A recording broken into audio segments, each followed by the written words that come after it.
You know, students, when I was your age, in the early 60s, we had a president, John F. Kennedy, and he talked about putting a man on the moon within that decade. And in 1969, my family and I watched the first men land on the moon. It was televised, and those of you who are of my generation, you can remember that exciting event. Well, here we are today, and we are thrilled to have the technology to be actually able to talk with the astronauts in space. And all of you know the importance of our STEM subjects, our science, our technology, our engineering, and math. And perhaps some of you someday will be talking to other students in the future as an astronaut. So this is quite an exciting event. We have a couple of minutes right now for Congressman Smith to come forth and say a few words and maybe answer a couple questions. Congressman Smith. And we can maybe get the bars and tones done. Thank you, Principal Price. Just a couple of things to mention to you all. In exactly 10:20, in about 9 minutes from now, we're going to actually be talking to 3 astronauts that are on the International Space Station. 2 of those astronauts are American astronauts. There's 1 European astronaut from the Netherlands. When we think about this International Space Station, and it'll come into view, it's already in view, I think, behind me. The International Space Station is about the length of a football field, and it has as much living space as a 5-bedroom house, just to give you an idea. The International Space Station is up 230 miles above us, 230 miles above us. And one of the projects you all might think about doing for school, now if you haven't already, you can find out through the internet when that International Space Station will literally be going over your house or over your school. And you can go out at night and literally see the light as it goes by. So that's something to do if you haven't done already. I wanted to tell you a little bit about the 3 astronauts that we're going to be talking with. The first is Captain Dan Burbank. He's actually the commander of the International Space Station right now. There are 6 astronauts there, and he's in charge of them. This is his second trip to the International Space Station. He has been up there for 4 months already. He has 1 month to go. He'll be coming back down to Earth on May 30th. The other astronaut is Dr. Dan Pettit. He's actually a medical doctor. This is his 3rd trip up to the International Space Station. Several years ago, he was up there for 5.5 months himself. The 3rd astronaut, Andre Kippers, is from the Netherlands. This is his 2nd trip up, and he's up there for 5 months as well. So when you go up to the International Space Station, you're not up there for a couple of days or a week or 2. You're typically up there for several months.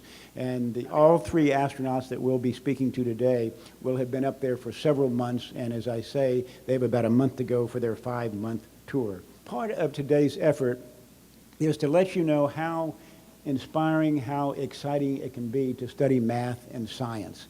And math and science is really the future of our country. So to the extent that you can take more math courses, more science courses, you're going to be better prepared to get good jobs. You're going to be better prepared to take care of your families and contribute to society in America. So don't be put off by courses. You might think they're hard. You might think there are lots of labs involved or whatever, but push yourself a little bit. And who knows, you either might be up at the International Space Station yourself someday. You might be a support team. Regardless, you'll never regret studying math and science. Lastly, I want to mention to you all that this is my first time to ever do this. Some of you might think that I do this on a regular basis. This is the first time that I've ever had a live downlink with the International Space Station. I don't know if I'll ever do it again, so that's why Principal Price was right. This might be a once-in-an-opportunity lifetime for all of us. And we picked O'Henry Middle School because you're the best, right? No, okay. We picked you because of your reputation. You have a good science department, and you pull in students from all over the community. So we're really pleased that you all are participating today. And if we have a minute or 2, let me see if you have any questions for me. And as soon as we get the cue, we'll start the program and make sure that downlink works. Yeah. The question is, are there any other schools around the country doing this? And I can answer that question. Yes, I talked to someone from NASA, and they do They do these around the United States once or twice every month. So we're among a very elite group. So this is a very special event. One thing, students, that I learned from talking with these NASA folks, they're very, very detailed, because when you think about it, all of the details that go into speaking from O'Henry to outer space is just absolutely amazing. So for those of you who are interested in science and technology and engineering, this is a great place to get into the NASA world and other organizations like them. Again, the astronauts' names you can look for them are Captain Dan Burbank, Commander Dr. Don Pettit, and then Andre Kippers. Station, this is Houston. Are you ready for the event? Houston Station, we're ready for the event. O'Henry Middle School, this is Mission Control Houston. Please call station for a voice check. Station, this is Congressman Lamar Smith at O'Henry Middle School in Austin, Texas. How do you hear me? Congressman Smith, we've got you loud and clear. Welcome aboard the International Space Station. Great. We're looking forward to this. Thank you very much. And we'll proceed with the questions by the students here at O'Henry Middle School. Good morning, Space Station. This is Matthew Nelson at Henry Middle School. We have several future astronauts and scientists who have some questions to ask you guys today. First up is Levon Midwood. My name is Levon, and my question is for Dan. How long does it take to get in your spacesuit? Well, that depends on the spacesuit you're talking about. If you're talking about the ones that we typically wear when we launch and enter on a Soyuz capsule, which are very similar to the ones we wore on the space shuttle, it probably takes about 20 or 30 minutes to actually put it on. And then we spend some time actually checking it out to make sure that it's leak tight and the communications system in the suit works. If you're talking about the spacesuit that we use to go outside when we're doing a spacewalk on Space Station, that one's a little bit more complicated, and it'll take over an hour to get that one completely donned and checked out and ready to go.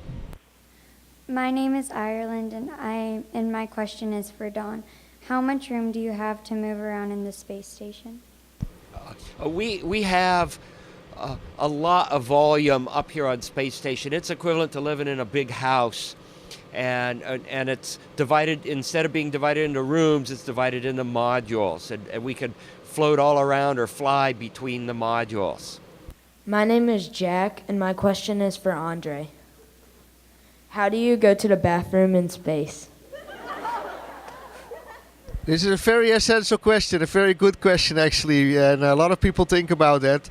Well, we don't have weight, so we have to simulate, or we have to replace that, and we do that with airflow. So you have to put on some kind of vacuum cleaner in order to get everything in the right place, and of course you have to hold yourself as well to stay in the right position. So it's a little endeavor to go to the restroom in space, but it works all fine. Thank you. My name is Amity, and my question is for Dan. What process do you go through, and what certifications do you need to be qualified as an astronaut? Okay, probably the first and most important thing you have to do is you have to apply for it. You actually have to send an application to NASA to compete with lots and lots of other people that want to do this.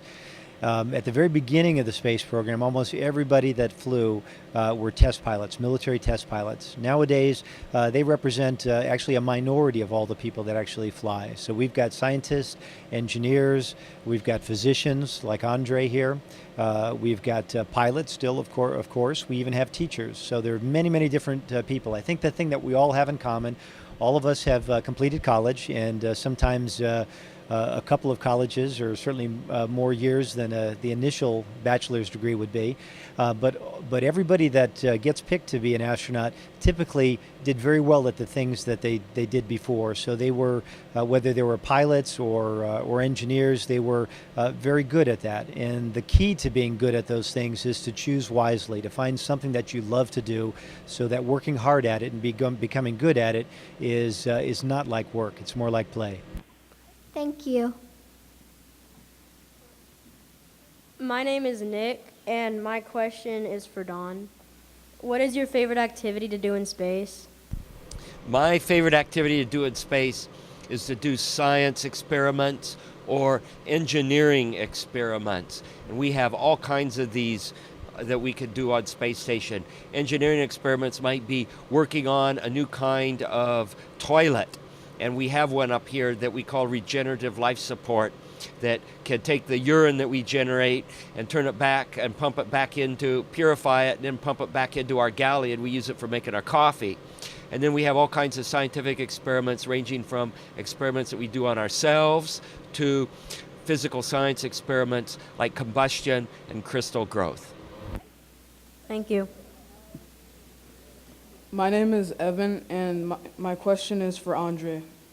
What does it feel like to be in zero gravity, and what kinds of things do you have to do to adjust to the change in gravity? Yeah, microgravity weightlessness is a fantastic feeling, and it's a bit like being underwater. You can imagine if you're in a pool and you're floating underwater, you don't touch anything. So it's a bit comparable with that if you want to experience it a bit. Of course, you have to adjust to that because underwater you can swim. Well, that's something you don't want to do in a space station because you might kick off all kind of sensitive equipment off the walls. So you have to learn how to move around when you're weightless, and of course that takes some time.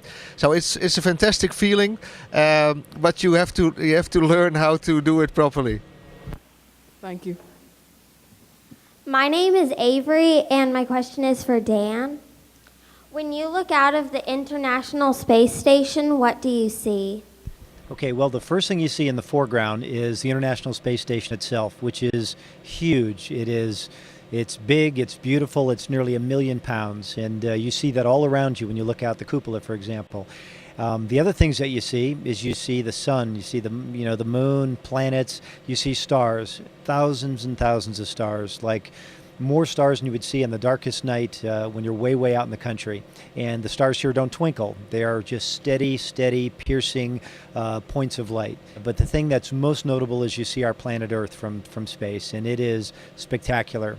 Whether you're looking at the solid part of Earth, the continents, mountains, islands, the liquid, the oceans and so forth, or seeing evidence of the gas, and that is the clouds and in the Earth's atmosphere at sunrise and sunset, or the interaction of charged particles from the sun as they create spectacular auroras. Those are things you never get tired of, and it is one of the neatest things about being in space. Thank you. My name is Ian. My question is for Dawn. What kind of data are you collecting while you're up there, and where do you get the experiments and samples from? Okay, data can come in all forms. It could come from just picking up your pencil and writing something in your knee board, which I have right here, or it could come from data that is collected on a computer, and this again can be data that you type in on a keyboard.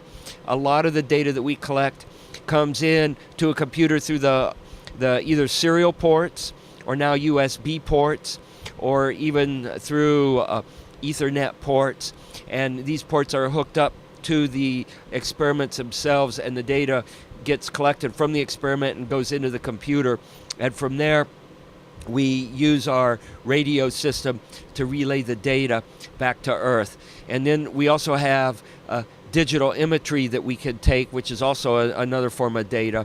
And again, that gets placed on our computers and gets relayed back to Earth using our radio system. Thank you.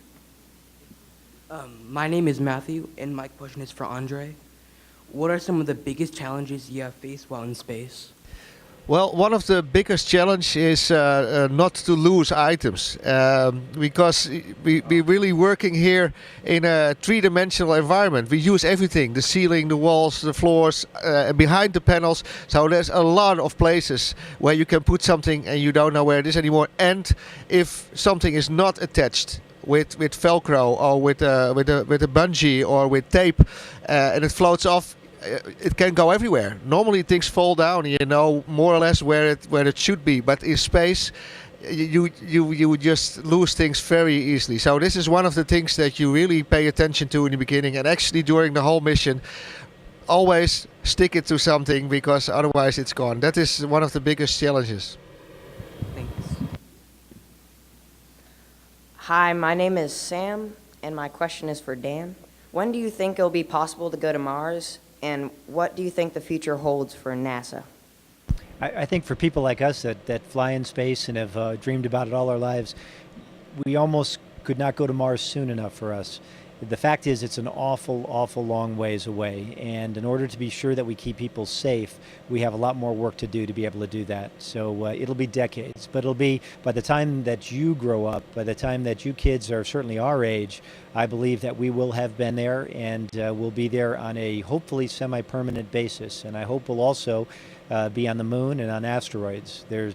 Outer space is an incredibly expansive, wonderful place, and I think it's humanity's destination or destiny to do that kind of exploration. And we need a lot of smart and energetic folks like you to help pave the way and provide the rocket fuel for that kind of exploration. Thank you. My name is Joe, and my question is for Don.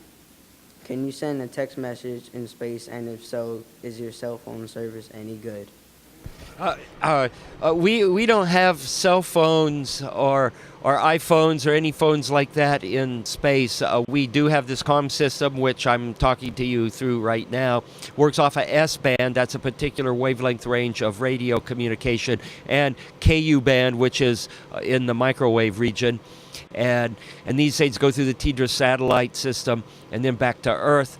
And so we can talk through those. We can also do emails and send other text type messages through the comm system that's designed in the space station. My name is Olivia, and my question is for Andre. What did you eat last night? Oh, that's a good question. Even on Earth, I don't remember probably what I ate last night. Well, actually, what I ate, I know. There was mixed vegetables, sweet potatoes. That's one of my favorites, and I think I had some beef with mushrooms, but I'm not sure about that course anymore. So you hear there's a lot of different choices. We can choose from a lot of different foods, both on the U.S. side and on the Russian side, and we even have our bonus food. And in my case, it means that I also have some Dutch products on board, so we have a lot of choice. Thank you. My name is Alicia, and my question is for Dan. How do you get water, electricity, and oxygen up to space station?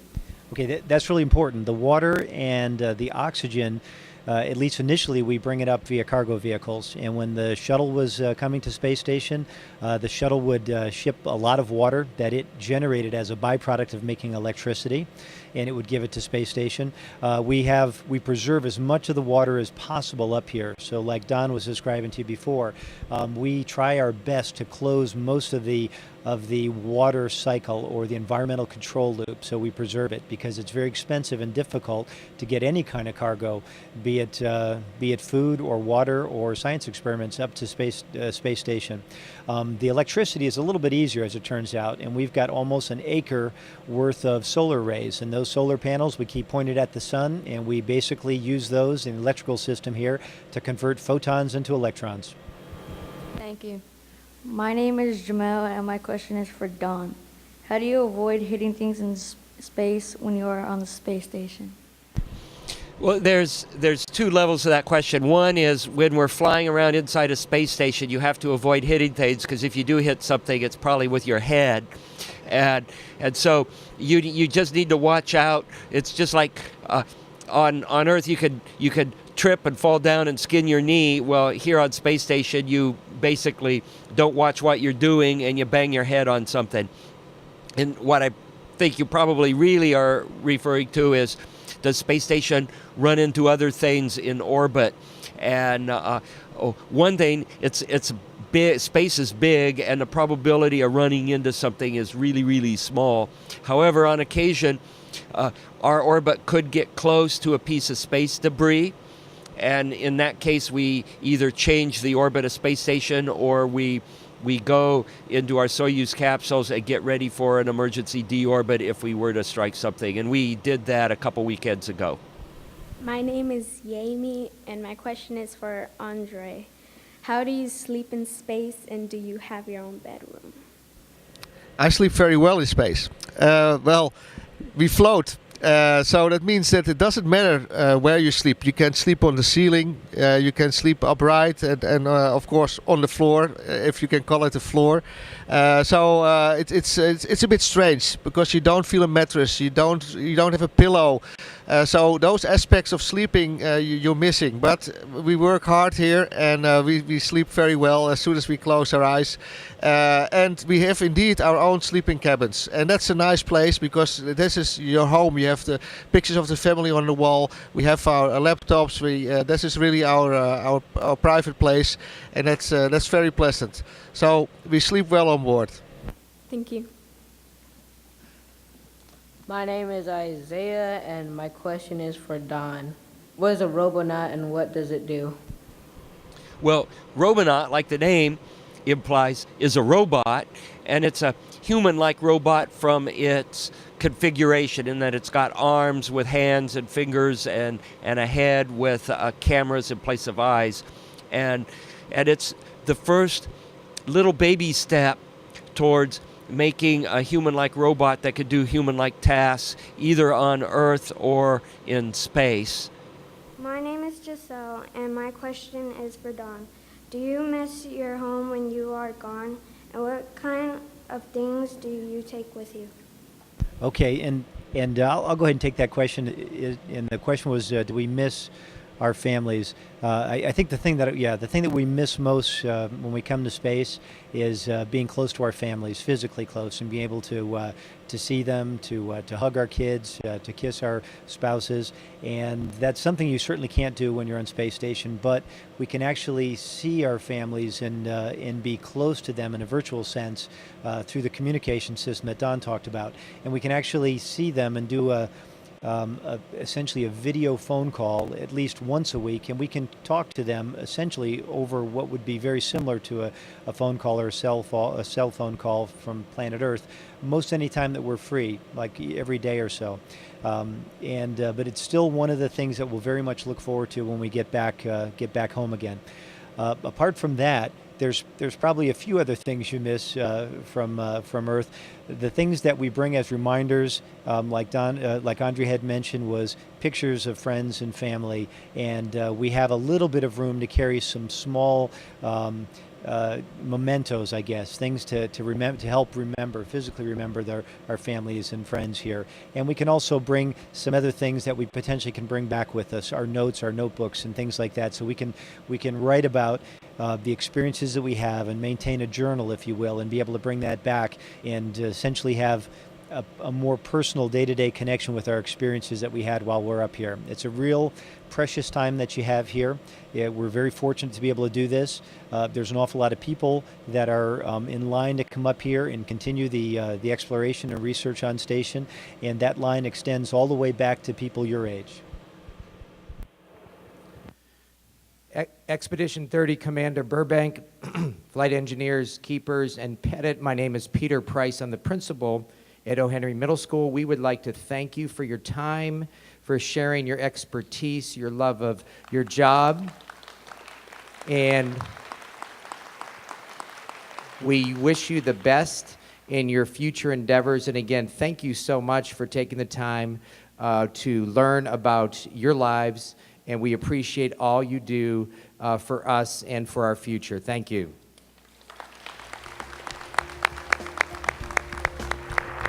It was our pleasure, and it was wonderful to be with you today.